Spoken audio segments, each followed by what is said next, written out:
राजीव और प्रताप दोनों ही एक पार्टी से वापस लौट रहे थे। रात के 10 बज रहे होंगे। राजीव बड़ी ही तेजी से गाड़ी चला रहा था। यार इतनी तेज गाड़ी क्यों चला रहा है? प्रताप ने सिगरेट का कश लगाते हुए कहा। राजीव ने कुछ नहीं कहा और बस गाड़ी चलाने पर ध्यान देता रहा। यार राजीव, मैं तुझसे कुछ पूछ रहा हूँ और तुम अपनी ही धुन में गाड़ी चलाए जा रहे हो। अभी चुप रहो, शमशान का रास्ता शुरू हो रहा है और मुझे जल्दी से जल्दी इस सुनसान रास्ते को पार करना है। राजीव ने ड्राइविंग करते हुए प्रताप से कहा। क्या यार, तुम भी भूत प्रेत पर विश्वास करते हो? शमशान का रास्ता है तो क्या हुआ? प्रताप ने हंसते हुए कहा। राजीव ने उसकी बात का कोई जवाब नहीं दिया और गाड़ी तेजी से चलाता रहा। तभी एक लड़की तेज गति से भागती हुई विपरीत दिशा से सीधी आकर उनके गाड़ी से टकराई। एक भयानक चीख उठी उस लड़की की। राजीव और प्रताप दोनों भी चीख पड़े। राजीव ने जोरदार ब्रेक मारी, गाड़ी रुक गई। टायर से धुआं निकल रहा था। राजीव ने मजबूती से स्टीयरिंग पकड़ ली थी तो वहीं सामने बैठे प्रताप ने गाड़ी के डैशबोर्ड को। गाड़ी की लाइट ऑफ हो चुकी थी। अंदर भी और बाहर भी घना अंधेरा छा गया था। राजीव ने अपनी सांस रोक ली। उसे लगा कि अब वो नहीं बच पाएंगे। आंखें मूंदे स्टीयरिंग पर पड़ा था। उसने प्रताप की ओर देखा। अपनी सांसों को नियंत्रित करते हुए एकटक आंखें फाड़कर बाहर की तरफ देख रहा था प्रताप। राजीव, राजीव, क्या हुआ तुम्हें? तुम ठीक तो हो? कहते हुए प्रताप ने उसके माथे को टटोला। कौन है? कौन है? राजीव ने हड़बड़ाते हुए कहा। मैं हूँ राजीव, तुम ठीक तो हो? हाँ मैं ठीक हूँ, पर वो लड़की कहाँ गई? लड़की? कौन लड़की? प्रताप ने हैरान होते हुए कहा। वही जो अभी अभी गाड़ी से टकराई थी। राजीव ने उसकी हैरानी दूर करते हुए कहा। पर मैंने तो कोई लड़की नहीं देखी। राजीव ने प्रताप की बात का कोई जवाब दिए बिना धीरे से कार का दरवाज़ा खोला और कार के बाहर आकर आगे पीछे चारों तरफ देखने लगा। कार से 2-3 मीटर की दूरी पर कोई लड़की औंधे मुंह गिरी पड़ी थी। डरते डरते राजीव उस लड़की के पास गया। आज उसे अपनी दादी माँ की बताई बातें सच होती प्रतीत हो रहे थे, जो वो बचपन में उसे सुनाती आ रहे थे। वो अक्सर उसे बताते थे कि उस शमशान वाले रास्ते में 10 बजे के बाद कभी मत गुजरना। वहाँ एक खूनी मादा भेड़िया रहती है जो युवाओं को अपना शिकार बनाती है। कहते हैं किसी बड़े घराने की कोई लड़की की डोली उधर से ही गुजर रहे थे और किसी अज्ञात रूहानी ताकत ने भेड़िए के रूप में आकर उस औरत को मार डाला। तब से वो स्त्री रात के समय सज संवर कर बाहर निकलती है और अपने शिकार की तलाश करती है। फिर अपने भयानक वेयरवुल्फ के रूप में बदलकर अपने साथ लड़कों को ले जाती है। फिर उनका क्या करती है आज तक कभी पता नहीं लगा। कई लोग रहस्यमयी तरीके से गायब हो चुके हैं।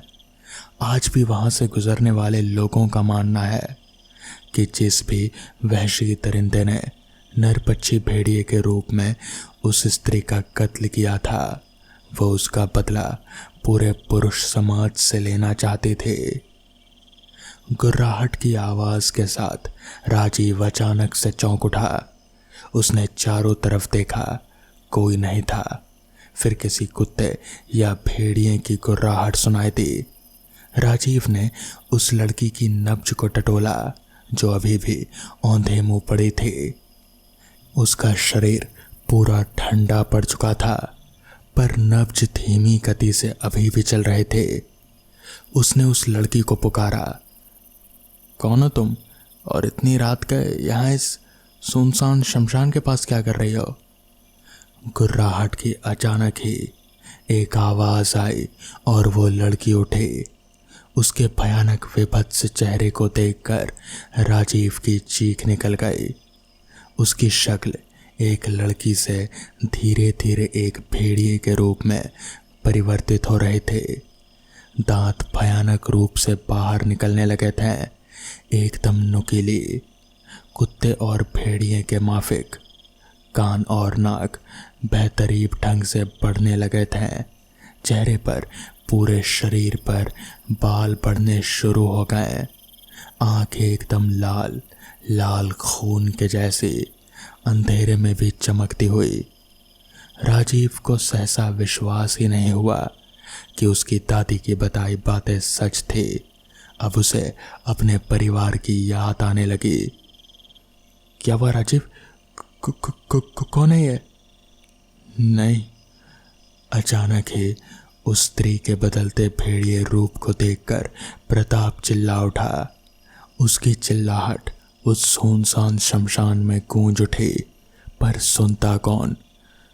भागो राजीव, यहाँ से भागो, कहता हुआ उसने राजीव की बाह पकड़ी और घसीटते हुए गाड़ी की ओर लाना चाहा। गुर्राहट अचानक ही उस भेड़िया रूपी लड़की ने गुर्राते हुए कहा, यह आज मेरा शिकार है और एक रात में एक ही शिकार करते हूँ। तुम यहाँ से चले जाओ। तुम क्या समझती हो, इस तरह की बनावटी शक्ल बनाकर हमें डरा दोगी? आप अपनी जान प्यारी है तो यहाँ से भाग जाओ, कहता हुआ प्रताप ने अपनी रिवॉल्वर निकाल ली। तभी उस मादा आदमखोर भेड़िए की शक्ल में वो लड़की की अट्ठास की आवाज़ आई। कभी उसकी शक्ल भेड़िए की हो जाती तो कभी लड़के की। ये देखकर प्रताप के शरीर से ठंडे पसीने निकलने शुरू हो गए। कौन हो तुम, और हमें मारकर क्या हासिल होगा? अभी बताती हूँ, कहते हुए उस भेड़ियानुमा स्त्री ने अपने भयानक जबड़े को खोला और राजीव को जबड़े में लेते हुए वहां से दौड़ पड़ी। राजीव राजीव, चिल्लाता रह गया प्रताप, और वो खूनी मादा आदमखोर भेड़िया राजीव को लेकर अंधेरे में गायब हो गई। प्रताप को कुछ समझ में नहीं आया, इतनी जल्दी और पलक झपकते ही ये घटना हुई। वो अंधेरे में ही उधर ही दौड़ पड़ा जिधर वो भेड़िया राजीव को लेकर गए थे। चारों तरफ अंधेरा था, कोई गुफा लग रहे थे। भेड़िया उसे अपने जबड़े में दबाए दोनों हाथों से सहारा दिए एक तरफ बढ़ती जा रहे थे। कौन हो तुम, और मुझे क्यों मारना चाहती हो? राजीव ने उसके जबड़े से निकलने की असफल कोशिश की। उसे लग रहा था कि उस माता नरभक्षी भेड़िए के चंगुल से शायद वो जिंदा वापस नहीं जा पाएगा। फिर भी उसने हिम्मत नहीं हारी और बोला, तुम मेरी बात का जवाब क्यों नहीं देती? तभी उस भेड़िए ने राजीव को जबड़े से बाहर निकाला और अपने हाथों से धक्का दिया। वो लुढ़कता हुआ एक पत्थर से टकराया। उसके सामने एक डरावनी मूर्ति बनी हुई थी जिसके आगे एक दिया जल रहा था। अभी वो कुछ सोच ही रहा था कि अचानक ही उसे फिर उसी भेड़िए की आवाज़ सुनाई दी जो कि बहुत ही तेजी से गुर्रा रहे थे। कौन हो तुम, और मुझे यहाँ क्यों लाई हो? राजीव जोर से चीखते हुए बोला, मुझे एक श्राप से मुक्ति पानी है। तभी एक आवाज़ गूंज उठी जो कि किसी भेड़िए और औरत की मिली जुली आवाज़ थी। कैसा श्राप? तुम मेरा 100वां शिकार हो और आज मैं इस श्राप से मुक्त हो जाऊंगी। आज मुझे आज़ादी मिल जाएगी। जिसके बाद उस भेड़िया स्त्री ने बताना शुरू किया। वो श्राप जो उस रूहानी ताकत वाले आदमखोर भेड़िए ने मुझे गले में काट कर दिया था, उसी की वजह से मैं भेड़िए के रूप में बदल चुकी हूँ। उसका खून मेरे खून में मिल गया था और उसकी रूहानी ताकत मेरे अंदर आ गई। मैं मुक्ति चाहती हूँ। मैं थक चुकी हूँ इस भेड़िया मानव के रूप में। उसकी सारी बातें सुन राजीव बोला, पर किसी निर्दोष को मारकर अपने श्राप से कैसे मुक्त हो सकती हो? बल्कि पाप के दलदल में तुम धंसती जा रही हो। वो रूहानी ताकत वाला आदमखोर भेड़िया मानव बस तुम्हें धोखा दे रहा है, तुम्हारा इस्तेमाल कर रहा है वो। फिर दोनों के बीच कुछ बातें इशारे में हुई। मैं तुम्हारा विश्वास कैसे कर लूं? मैं तुम्हें नहीं छोड़ूंगी, कहते हुए उसने फिर से राजीव को अपने दोनों हाथों से किसी बच्चे के माफिक उठा लिया और एक तेज गड़गड़ाहट हुई। और फिर तभी अचानक से गोली चलने की एक तेज आवाज आई।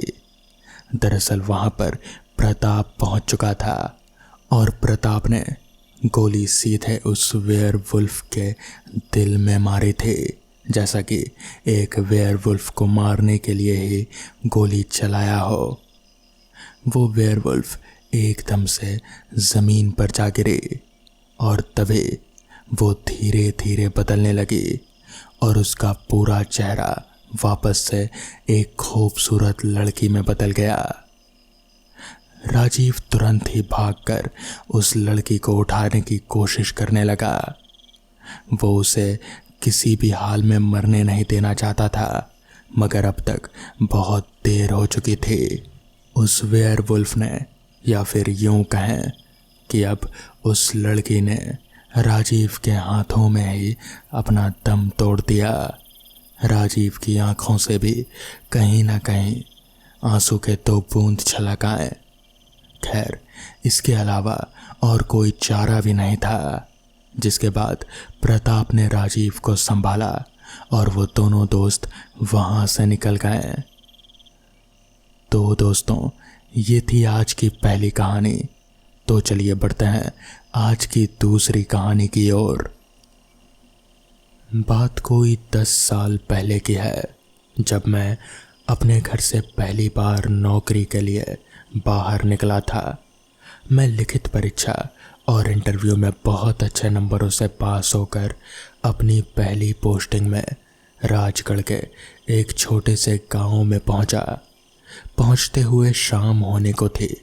मैं सोच रहा था कि अब क्या करना है कि तभी एक साफ सुथरे कपड़ों में अधेड़ उम्र का आदमी मुझे देख बहुत खुश होता हुआ बोला, आप वर्मा जी हैं ना, बैंक के नए कैशियर?